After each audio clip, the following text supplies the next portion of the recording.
Well, welcome to the channel, viewers. There's been a female politician that's come to my attention not far back, and she's not only come to my attention, but she's coming to find herself out from under the radar, and she is bringing a lot of negative attention to herself. Let's see where Marine Farquhar is up to now. Well, there are questions over Green Senator Mehreen Faruqi's place on an anti-Semitism at campus committee. Executive Council of Australian Jury co-chief executive Alex Rivchin told The Australian that her position compromises the integrity of the commission and exposes victims of anti-Semitism to further harm. He said it could also deter victims from actually giving evidence. Well, to discuss, let's bring in now Shadow Minister for Education, Sarah Henderson. Sarah, great to see you again. Great to see you. Thanks, Sherry. Now, given Mehreen Faruqi's history in this space, and she did vote against, so she voted against a motion that would have condemned the phrase, from the river to the sea. We know what that phrase means. So she went for that motion on that statement, from the river to the sea, which means she wants the annihilation of Israel, an Australian ally.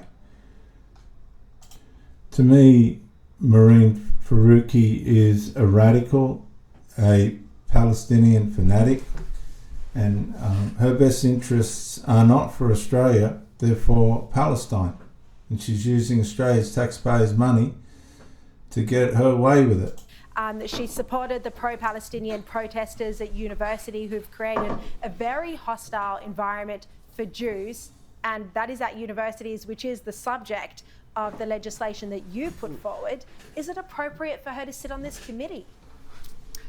Well, I'm very concerned about it, and Julian Lisa, who's also brought forward a private senator's bill to establish a judicial inquiry into anti-Semitism at Australian universities, shares those same concerns. So this is an inquiry into my private senator's bill, and hopefully this bill will be passed by the Parliament. That's what we are urging the Parliament to do. But it is quite concerning that Senator Faruqi has been substituted into this inquiry, into the bill. We are hoping there will be a public hearing, and we want Jewish students and staff who've endured so much distress and harm on certain university campuses to feel confident, to be able to come and sit before the inquiry and tell us their stories. And that's extremely difficult in that sort of environment. So she's going to be sitting there potentially asking tough or hostile questions towards Jews who are giving evidence. Well, what I'm really hoping is that the Senator in charge of the Greens in the Senate, Larissa Waters, might reconsider this, and that they might actually reinstate Senator Shoebridge onto the committee. That's what you're calling for tonight? I would like to see this situation fixed. I believe it is inflammatory. We have seen Senator Faruqi involved in some other very controversial incidents, including holding up that she was sign. Actually standing next to a sign, yes, which was posted on her social media, which obviously showed the Star of David going into the rubbish bin. Now, she did take that down, but that was very distressing. I think a lot of Jewish groups are very distressed by the prospect of her being on this committee. So I hope, Sherry, it can be rectified. Now, I'm going to bring now an exclusive update to a story that I broke earlier in the year. That story was that Tel Aviv University officials were locked in a room with pro-Palestinian activists at the University of Sydney. So the University of Sydney security officials actually locked Tel Aviv University officials in the same room as pro-Palestinian activists. Well, we've obtained now an exclusive letter that Tel Aviv University sent to Vice-Chancellor Mark Scott after that incident. The letter's from the president of Tel Aviv University, Professor Ariel Porat, and it states that the Tel Aviv officials, and I quote, found themselves trapped in a room with the protesters while the university's security team refrained from intervening. 2 women representatives of Tel Aviv University were forced to endure an extended period in a room with aggressive protesters while the management of the University of Sydney seemingly did nothing.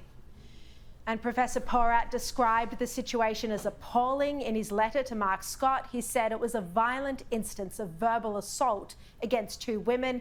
He demanded a detailed explanation from Mark Scott about what he called extreme neglect by the university for failing to take responsibility for this shameful incident. Sarah, as far as we know, Mark Scott hasn't responded, but that letter shows just how hurtful, how damaging and distressing that incident was to these visiting officials who were invited by the university to take part. Well, Shari, you broke that story, and it was an absolutely terrible incident where these two visiting academics were effectively trapped in a room, and the University of Sydney did not take any action.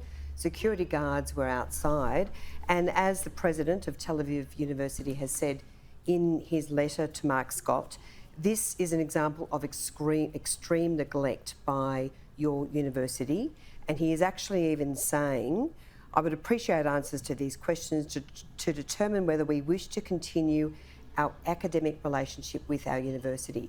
Now, hopefully if a public hearing goes ahead for our inquiry into the bill to establish this judicial inquiry, I will be calling Mark Scott and we will be seeking a full explanation, because this is a terrible incident of shocking anti-Semitism at the university. And as I say, this is unacceptable. And what do you think of Mark Scott's leadership during this entire crisis that we've seen at the University of Sydney? Look, I have raised ongoing concerns about his leadership and about many appalling actions which occurred at the University of Sydney, including the decision not to take action against Hitzbat Tahrir members who are menacing students and protesting for weeks. The university took no action. For many weeks it didn't comply with its own university rules. I mean, it was just appalling, and this is one of the incidents, and this is another reason, Shari, why we need a judicial inquiry. We cannot have our international reputation impacted by incidents like this, and the Vice-Chancellor owes Tel Aviv University a full explanation, including whether that relationship will even continue and how he's going to remedy it. I mean, he has actually said, what steps have you taken to show that there will be consequences for this sort of action? Yeah, he says, have you even investigated it? I mean, it's shocking in a way to see how quickly Mark Scott capitulated to demands from the pro-Palestinian activists, but hasn't even answered a letter, as far as we know, from the president of Tel Aviv University, you know, that they have a partnership and collaboration with. It's appalling. Sarah Henderson, really